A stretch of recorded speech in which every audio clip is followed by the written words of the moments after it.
ऐसे परिवार से हूँ जो पूरी फैमिली आर्मी में है, और हमारे घर में मेरे को बोला जाता है कि ये थोड़ी सी पढ़ी लिखी, थोड़ा सा इसने 12वीं कर लिया तो ये थोड़ी सी बोल भी सकती है, तेज है। तो बाकी इतने सीधे लोग हमारे घर में हैं।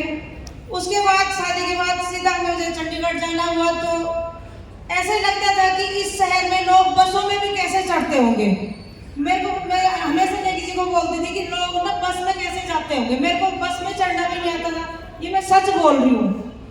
ऐसी मेरी लाइफ थी, बिल्कुल सीधी सादी, बिल्कुल किसी के सामने बोलना नहीं। अभी भी मैं ऐसी ज्यादा नहीं बोलती, अभी बहुत कम बोलती हूँ, पर यहाँ आके इतना थोड़ा सा हो गया कि अब थोड़ा सा यहाँ आने तक का मौका मिल गया। तो उसके बाद नेगी जी ने हमने दुकानदारी शुरू की, नेगी जी ने मुझे उसमें बिठाना शुरू कर दिया। 6 साल हमने चंडीगढ़ में बहुत अच्छा काम किया, दुकान शुरू की, मैगजीनों का काम था, स्टेशनरी का काम था, 600 घरों में अखबारें जाते थे, बहुत अच्छे लेवल पे काम चल रहा था, 5-6 लड़के रखे हुए थे। लेकिन लग रहा था कि जिंदगी के इसी के लिए बनी हुई है, क्योंकि हम लोग तो बिजनेसमैन है नहीं, हम तो नौकरी वाले फैमिली से आए हुए, तो बिजनेस करना हमें आता नहीं था, और आता भी था तो सुबह से लेके शाम तक हम उलझ से गए थे कि किसी चीज के लिए हमारे पास टाइम ही नहीं था। 6 साल करके देखा तो लगा कि नहीं यार, नहीं किसी बोलते कि ये नहीं करेंगे, मुझे उनको भी बहुत ज्यादा घूमने का शौक है और मुझे भी, तो लगा कि नहीं यार ऐसे तो वैसे हमारी जिंदगी निकल जाएगी। 6 साल बाद हमने दुकानदारी बंद कर दी, शटर नीचे, और ऐसे नहीं कि दुकानदारी चल नहीं रही थी, दुकानदारी बहुत अच्छे लेवल पे चल रही थी, बहुत ही बढ़िया। आज भी लोग कहते हैं कि आपने क्यों बंद की, लेकिन उसमें टाइम ही नहीं था, इसलिए बंद नहीं की कि दुकानदारी नहीं चल रही थी, इसलिए बंद कर दी कि अपने लिए तो टाइम ही नहीं, और ऐसी हमारी जिंदगी निकल जाएगी। उसी के बीच में 2004 में हमारे ग्रेट अप्लायंस श्री ज्ञानचंद गर्ग जी द्वारा हमें ये प्लेटफॉर्म मिला, उन्होंने प्लान दिखाया, और कई मैं अभी भी बोलती हूँ कि कई लोगों को आर्ट्स समझ नहीं आता, हमें उस जमाने में ही समझ आ गया था जबकि इतने प्रोडक्ट कुछ भी नहीं थे। उस टाइम सिर्फ पेंट पीस हुआ करते थे, एक प्रोडक्ट चाय पत्ती, उसके बाद बहुत दिनों बाद चाय पत्ती आई। तो और नेगी जी एक सीडी घर में लेके आए, और उन्होंने एक सीडी VCR उस जमाने में हुआ करते थे, उन्होंने वो सीडी चलाई। तो मेरी एक ही बात थी, लोग बोलते मेरी मैडम मना कर दिया, लेकिन मैंने मना नहीं किया। मैंने नेगी जी को एक ही बात बोला कि इसमें तो सारे लोग जुड़ चुके हैं, हम तो पीछे रह चुके हैं, तो क्या आप मेरी बहनें ऐसे कर सकती हैं? अभी भी लोग सारे नहीं जुड़े, इतनी बड़ी जनसंख्या, आप थोड़ा सा इसको समझने की कोशिश करें। मुझे ये नहीं समझ आता अभी भी कि इसमें तो कुछ अलग करना ही नहीं है, कुछ भी अलग नहीं है। जो सामान हम इस्तेमाल आज दिन तक बचपन से करते आ रहे हैं वही तो करना है, दुकान ही तो चेंज करनी है, और दुकान चेंज करके अगर हमारी जिंदगी चेंज हो सकती है तो क्या हम कर सकते हैं? सभी लोग कर सकते हैं। और सबसे बड़ी बात आज की डेट में जो कितनी बड़ी प्रॉब्लम, अभी आप किसी के घर में भी जाओ तो सारी माँ बहनें बेटियां इतनी, भाई यहाँ तक कि कौन से भाई भी बीमार नहीं है, भाई लोग भी बीमार हैं, सारे बीमार हैं। उसका मुख्य कारण सभी को पता है कि हमारा खान पान है, और फिर भी हम समझने की कोशिश ही नहीं कर रहे। यह तो हमारे समझाने में कमी रह जाती होगी, शायद ऐसे होता होगा। और अगर अपना खान पान हम सही करके स्वस्थ रह सकते हैं, तो क्या यही बातें अपने रिश्तेदारों को नहीं बता सकते? बता सकते। तो अलग सा काम तो कुछ भी नहीं है। मैंने 10 साल बीच में थोड़ी सी कुछ प्रॉब्लम आ गई, सभी लोग जानते हैं कि भाई 2011 में जो थोड़ा सा रही चैलेंज रहे, तो उसके बीच में हमने होटल बना लिया था, काफी सारे चैलेंज रहे, तो मैंने 10 साल होटल चलाया, पर मन कहाँ था?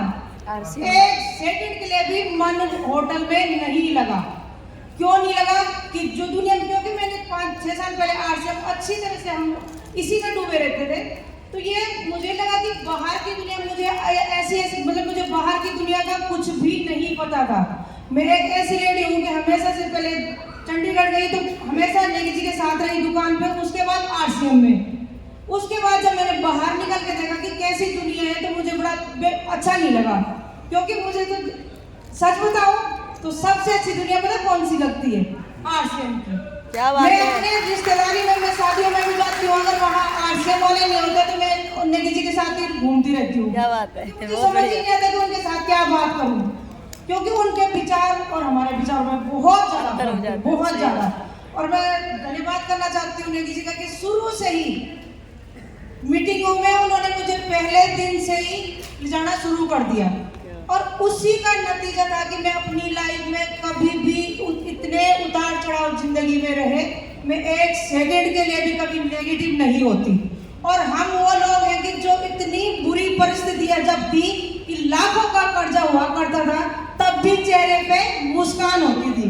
तो हमारे पंडित जी क्या सिखाते थे, एक बात सिखाते थे। लोग कहते हैं कि जब हम मीटिंगों में नाचते थे पैसा नहीं होता था, तो लोग बोलते थे इनको पैसा आ रहा है तब नाच रहे हैं।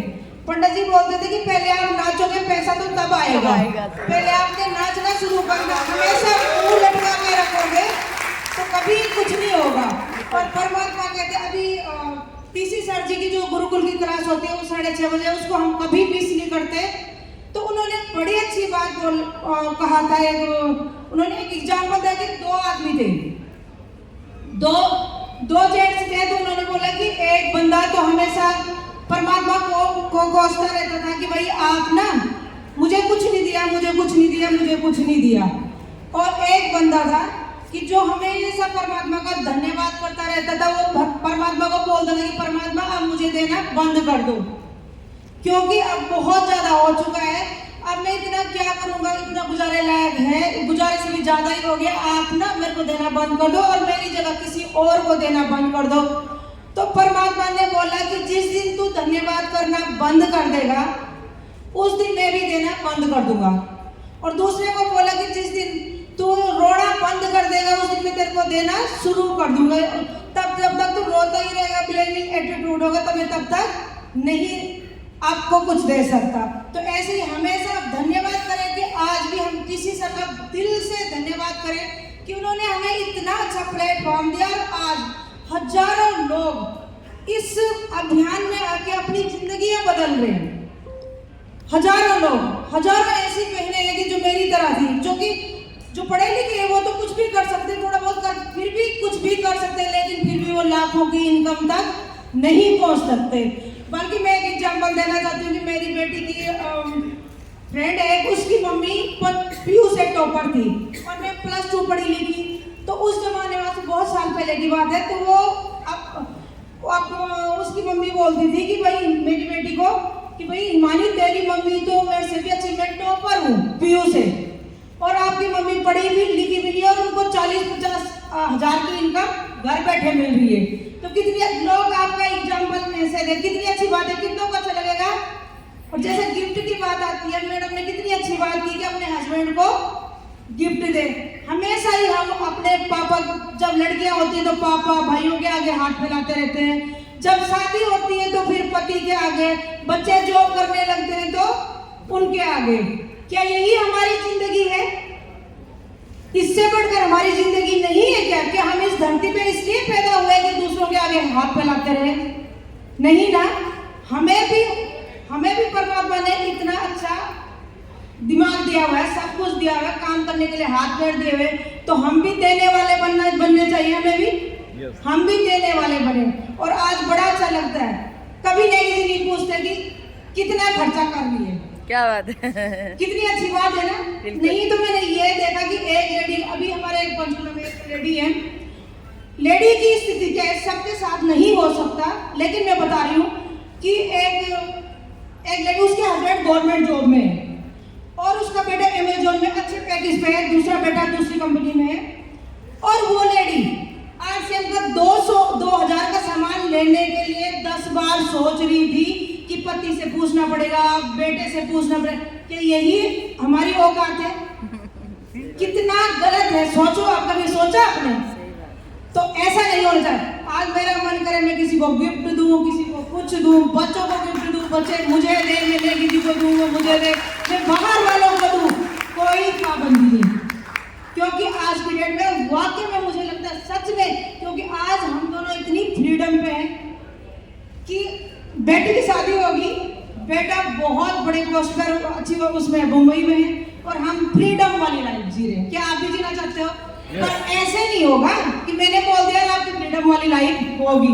5 साल जी भर के अगर आपने अपने थोड़े से 5 साल आरसीएम में दे दिए ना, मीटिंग सेमिनार जो भी हमारे जूम पे प्रोग्राम होते हैं, कोई हमारे 6:30 बजे वाला प्रोग्राम डीसी सर जी द्वारा जो होता है वो होता है, जो भी हमारे प्रोग्राम होते हैं आपके आसपास होते हैं, अगर थोड़ा सा टाइम आपने उनको दे दिया ना, तो सच में मैं गारंटी देती हूँ कि आपकी जिंदगी बदलने वाली है।